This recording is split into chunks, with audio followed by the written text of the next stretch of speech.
Eighth grade science. This is our second instructional video for that third week of Unit 3, and this one follows that activity called analogous and vestigial structures. So earlier this week in that comparative anatomy of primates, you guys looked particularly at homologous structures, humans and primates, which are closely related to each other in general, and then try to figure out who the closest relative of that group was.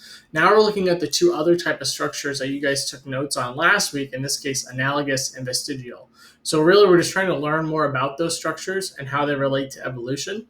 Remember, analogous structures are body parts that do the same thing but are built differently, and they usually suggest that those guys, those animals, those plants, whatever, are not related. So in this case, think like a bat's wing and a butterfly's wing. Both wings both do the same thing, but they're built differently, so butterflies and bats are not related to each other.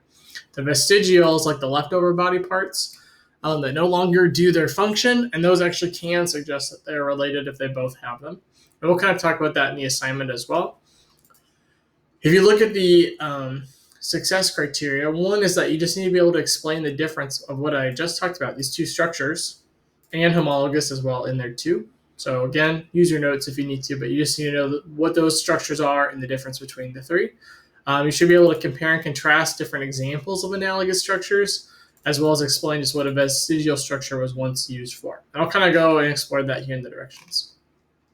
If you look at the lesson plan portion over here, we got our bell work. We have this video about different fossils that have been found, which are just kind of cool. And then there's a pair deck that kind of follows along with analogous structures. I believe it's here. So I'll kind of talk you through that. Remember, there's no notes this week.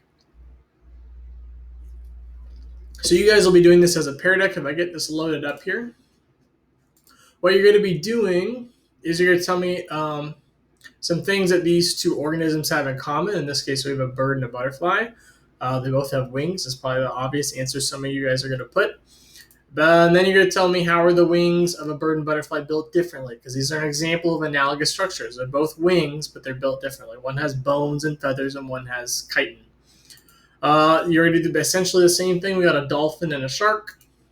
And you're going to be looking at how they act or are built differently. Think about how they breathe. One has gills and one has lungs. And then the last one, this is a radish and a fungus, a mushroom. You're going to talk about how are they different. So that should just get you thinking about analogous structures and how even though they have body parts that are similar, right? Dolphins and sharks look really a lot alike. Doesn't mean that they're necessarily always related to each other. I'm going to go through the directions here in this video here, so make sure you watch that and have a great rest of your day.